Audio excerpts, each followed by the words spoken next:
ก่อนหมดสบายดีน้องเนาะผู้ที่มีใจมักฮักเกี่ยวกับปืนและลม PCP เนาะมื้อนี้ถือว่าเฮามาเฮ็ดวิดีโอเนาะตัววิดีโอส่งเครื่องให้ลูกค้าเนาะลูกค้าเพิ่นทางนครหลวงเพิ่นก็ได้สั่งเครื่องนำเฮาโดนแล้วแหละเนาะถือว่าเพิ่นนัดรับเครื่องนี่แม่นวันคานเนาะเพิ่นสั่งตัวนี้เป็น Critical เด้อ Critical 2025เนาะเพิ่นบอกว่าใส่ถังคาร์บอนให้เพิ่นเนาะเอาประกอบถังคาร์บอนตัวนี้เป็นถังคาร์บอน 0.5 นะลูกค้านะแล้วก็เราเป็นเราเองเป็น8เนาะเก็บเสียง3เทค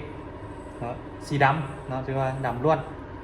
ส่วนกล้องแมนเพิ่นบอกประกอบกล้องเป็นกล้อง BNA เนาะตัวนี้เป็นกล้องกันสะเทือนนะลูกค้านะกล้องกันสะเทือนเนาะคือว่าราคาคุ้มสุดของปืนเทคนิคอลบอกนี่เนาะถังคาร์บอนกล้อง BNA รวมราคาทั้งหมดแมน9,500,000 กีบเนาะในราคา9,500,000 กีบพันสิมีอย่างแน่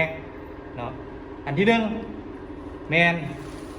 มีสูบเนาะสูบตัวนี้เป็นสูบกลางปีนพร้อมได้รุ่นนี้ใส่ดี2แมนจะมีโม่เนาะตัวนี้โม่11 นัดเนาะโม่11 นัดแล้วก็จะมี3จะมีชุดซ่อมแถมให้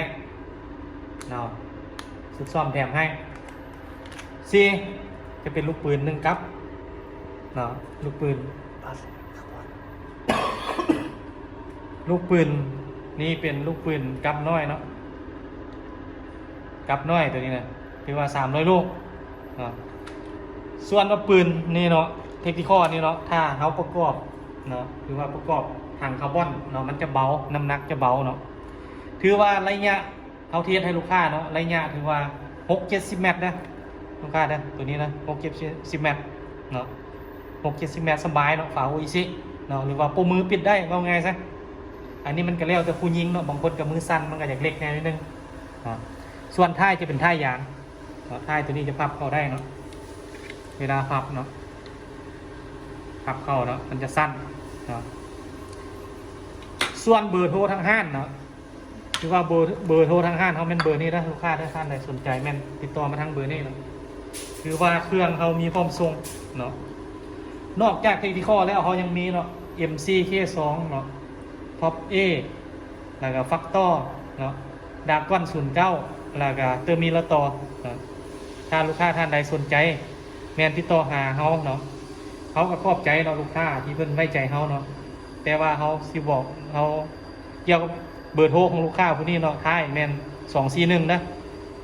เนาะถือว่านัดรับเครื่องแมนมือมันค้านเนาะเครื่องนี้ถือว่าเฮารับประกันหลังการขายเนาะ3 เดือนมีปัญหาเฮารับซ่อมให้ถ้าเฮารับแปลงให้เนาะถ้าเอาไปแล้วเนาะเครื่องไปลองยิงลูกบกอุ้มเนาะหรือว่ากลุ่มบ่ได้แมนเขาเปลี่ยนเราไม่ให้คือว่าปืนบอกนี่ครับประกันหลังการขายมีปัญหาอย่างเอากลับมาเนาะคือว่าถ้าเขาแปลงให้บ่ได้เขาเปลี่ยนบอกไม่ให้เนาะภายใน3 เดือนเนาะเบอร์โทรของห้างเขาเป็นเบอร์นี้เนาะ020-919-72575เนาะลูกค้าท่านใดสนใจแม่นสั่งได้เนาะเนี่ยเวลาฝากเครื่องเนาะถ้ากรณีคือลูกค้าผู้นี้เนาะเราอยู่นครหลวงเรารับเครื่องเองเนาะมารับเครื่องเองให้เขาไปส่งให้ถือว่าลูกค้ากวดเครื่องก่อนจ่ายเงินถ้าลูกค้าตั้งแข็งผู้ใดสนใจสั่งน้ำเฮาเนาะแม่นเฮาเอาเครื่องไปฝากแล้วบ่มีเก็บปลายทางเนาะให้ลูกค้าเข้าใจเนาะมีหลายคนส่วนหลายทักมาถามว่าเครื่องนี้มีเก็บปลายทางบ่เนาะเขาบอกเลยตั้งแข็งแม่นบ่มีเก็บปลายทางเวลาเขาลูกค้าสั่งเครื่องแล้วเขาประกอบเครื่องเบิดเขาจะวิดีโอคอลให้ลูกค้าเบิ่งเครื่องก่อนเนาะให้ลูกค้าเข้าใจลูกค้าเบิ่งเครื่องแล้วลูกค้าพอใจแล้วว่าโอเคเนาะลูกค้ายินดีรับเครื่องแล้วเขาจะแพ็คใส่แก๊ปเรียบร้อยเนาะเขาจะออกไปฝากให้อยู่คิวรถไปฮอดคิวรถเขาจะโทรหาลูกค้าอีกเดือนนึงเพื่อให้ลูกค้าล้มน้ำเจ้าของรถล้มน้ำเจ้าของรถตกลงค่าฝากกันเนาะถ้าตกลงค่าฝากได้แล้วเขารับเครื่องแล้วเนาะเขาจะเอาเบอร์โทรของเจ้าของรถแล้วก็เอาป้ายรถให้ลูกค้าเวลานั้นลูกค้าต้องได้โอนเงินให้เขาเนาะให้ลูกค้าเข้าใจว่าต้องได้โอนเงินให้เขาเฉพาะลูกค้าต่างแข็งถ้ากรณีลูกค้าต่างแข็งบ่เชื่อมั่นหรือบ่ไว้ใจเขาเนาะย่านเขาบ่ฝากเครื่องให้ถ้ามีคนฮู้จักแม่นให้เขามารับเครื่องอยู่นครหลวงเนาะเขาบอกเลยว่าห้ามเขาให้กวดเครื่องเนาะตรงปกบ่ตรงปกบ่เนาะเขาให้กวดเครื่องก่อนที่จะจ่ายเงินให้เขาเนาะ อันนี้แม่นวิธีเนาะฝากเครื่องหรือว่าส่งเครื่องของเขาเนาะแต่ว่าที่ผ่านมามีบ่ลูกค้าถามว่าโอ้เครื่องนี้มีเก็บปลายทางบ่เขาตอบได้เลยในวิดีโอนี้หรือว่าคลิปนี้เนาะที่ว่าวิดีโอนี้เขาเฮ็ดวิดีโอเนาะส่งเครื่องให้ลูกค้าเนาะลูกค้าเพิ่นอยู่นครหลวงเพิ่นต้องการรับเครื่องเองเขาให้ลูกค้ากดเครื่องก่อนจ่ายเงินเนาะให้ลูกค้าต่างแขงเข้าใจว่าฝากแล้วต้องได้โอนถ้าบ่มั่นใจแม่นมารับเครื่องอยู่นครหลวง